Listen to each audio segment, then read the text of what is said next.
Good morning, Year 5 and 6. This is Wednesday's reading lesson where we'll be looking purely at chapter 38. To start with though, on the screen now you can see the answers from yesterday's quiz questions. So if you've completed them, you should have got your mark back. I'm not going to go through them. There's the second set of answers there from chapter 37, the Golden Rule. And I thought it was a pleasant end to that chapter and gave us a little bit of clues into some of the themes in this text, particularly that idea of freedom. Obviously, Black Beauty, or Jack as he's now known by Jerry, has been a working horse for most of his life, but that opportunity to go and play in the meadow seemed to be one of the most pleasant moments he's had in that time. Okay, we are going on to the next chapter. And we're doing something slightly different today. We'll be looking at some character influence. So let me share with you the chapter first. Hope you can all see that on the screen. Chapter 38. Dollie and a Real Gentleman. Winter came in early, with a great deal of cold and wet. There was snow or sleet or rain almost every day for weeks, changing only for keen driving winds or sharp frosts. The horses all felt it very much. When it is dry, cold, a couple of good thick rugs will keep the warmth in us. But when it is soaking rain, they soon get wet through and are no good. Some of the drivers had a waterproof cover to throw over, which was a fine thing. But some of the men were so poor that they could not protect either themselves or their horses, and many of them suffered very much that winter. When we horses had worked half the day, we went to our dry stables and could rest, while they had to sit on their boxes, sometimes staying out as late as 1 or 2 o'clock in the morning if they had a party to wait for. When the streets were slippery with frost or snow, that was the worst of all for us horses. 1 mile of such travelling, with a weight to draw and no firm footing, would take more out of us than 4 on a good road. Every nerve and muscle of our bodies is on the strain to keep our balance, and, added to this, the fear of falling is more exhausting than anything else. If the roads are very bad indeed, our shoes are roughed, but that makes us feel nervous at first. When the weather was very bad, many of the men would go and sit in the tavern close by and get someone to watch for them, but they often lost the fare in that way and could not, as Jerry said, be there without spending money. So a tavern is like a pub, really. He never went to the Rising Sun. There was a coffee shop near where he now and then went, or he bought of an old man who came to our rank with tins of hot coffee and pies. It was Jerry's opinion that spirits and beer made a man colder afterward, and that dry clothes, good food, cheerfulness, and a comfortable wife at home were the best things to keep a cabman warm. Polly always supplied him with something to eat when he could not get home, and sometimes he would see little Dollie peeping from the corner of the street to make sure if father was on the stand. If she saw him, she would run off at full speed and soon come back with something in a tin or basket, some hot soup or pudding Polly had ready. It was wonderful how such a little thing could get safely across the street, often thronged with horses and carriages. But she was a brave little maid, and felt it quite an honour to bring father's first course, as he used to call it. She was a general favourite on the stand, and there was not a man who would not have seen her safely across the street, if Jerry had not been able to do it. One cold, windy day, Dollie had brought Jerry a basin of something hot, and was standing by him while he ate. He had scarcely begun when a gentleman, walking towards us very fast, held up his umbrella. Jerry touched his hat in return, gave the basin to Dollie, and was taking off my cloth, when the gentleman, hastening up, cried out, "No, no, finish your soup, my friend. I have not much time to spare, but I can wait till you have done, and set your little girl safe on the pavement." So, saying, he seated himself in the cab. Jerry thanked him kindly and came back to Dolly. "There, Dolly, that's a gentleman. That's a real gentleman, Dolly. He has got time and thought for the comfort of a poor cabman and a little girl."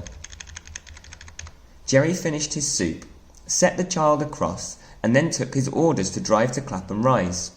Several times after that the same gentleman took our cab. I think he was very fond of dogs and horses, for whenever we took him to his own door, 2 or 3 dogs would come bounding out to meet him. Sometimes he came round and patted me, saying in his quiet, pleasant way, "This horse has got a good master, and he deserves it." It was a very rare thing for anyone to notice the horse that had been working for him. I have known ladies to do it now and then, and this gentleman and 1 or 2 others have given me a pat and a kind word, but 99 persons out of 100 would as soon think of patting the steam engine that drew the train. The gentleman was not young, and there was a forward stoop in his shoulders as if he was always going at something. His lips were thin and close shut, though they had a very pleasant smile.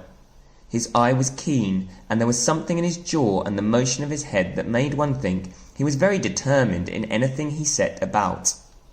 His voice was pleasant and kind. Any horse would trust that voice, though it was just as decided as everything else about him.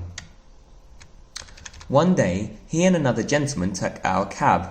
They stopped at a shop in Roper Street, and while his friend went in, he stood at the door. A little ahead of us on the other side of the street, a cart with 2 very fine horses was standing before some wine vaults. The carter, that's someone who would carry a cart with a horse, was not with them, and I cannot tell how long they had been standing, but they seemed to think they had waited long enough, and the horses began to move off. Before they had got many paces, the carter came running out and caught them. He seemed furious at their having moved, and with whip and rein punished them brutally, even beating them about the head. Our gentleman saw it all, and stepping quickly across the street, said in a decided voice, "If you don't stop that directly, I'll have you arrested for leaving your horses and for brutal conduct." The man, who had clearly been drinking, poured forth some abusive language, but he left off knocking the horses about, and taking the reins got into his cart. Meantime our friend had quietly taken a notebook from his pocket, and looking at the name and address painted on the cart, he wrote something down.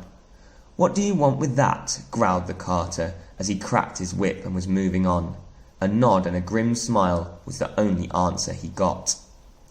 On returning to the cab, our friend was joined by his companion, who said laughingly, "I should have thought, Wright, you had enough business of your own to look after, without troubling yourself about other people's horses and servants." Our friend stood still for a moment, and throwing his head a little back, "Do you know why this world is as bad as it is?" "No," said the other. "Then I'll tell you.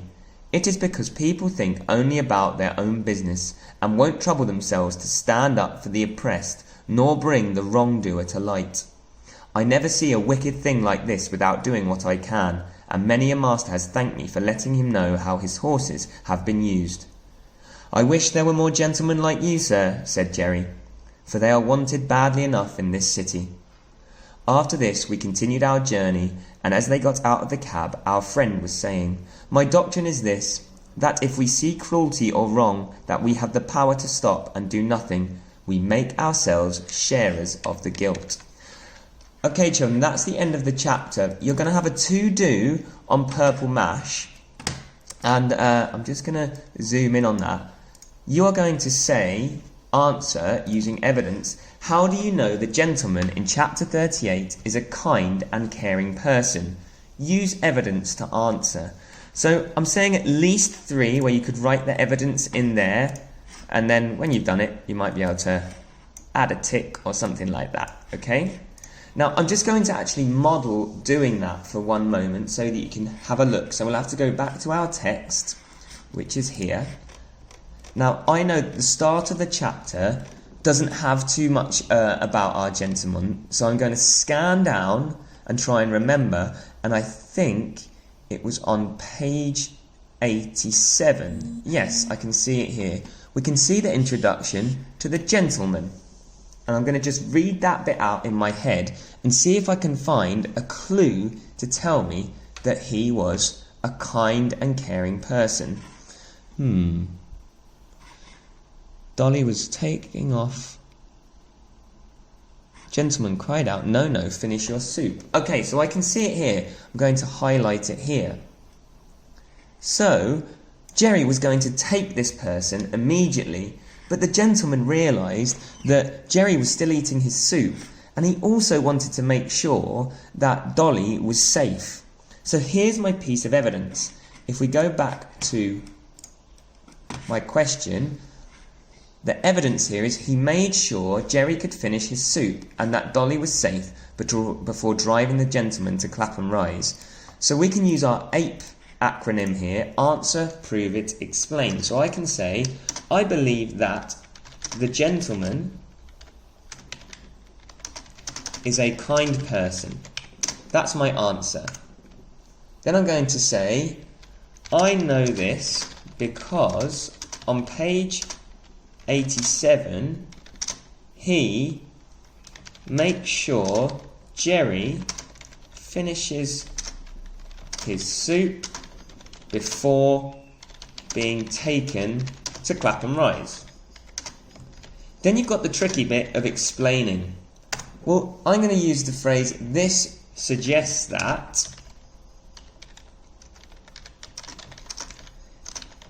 the gentleman wants Jerry to be comfortable before taking him on his journey. If that was a question in a paper, that would be a well-answered question. I'm going to stop the video shortly. If you go back to the to doing purple mash, there's more than one piece of evidence there, and you could write your 8 answer in here if you want to, but I really want you to concentrate on finding that evidence. Okay, I hope you enjoyed today's lesson, and I'll see you tomorrow.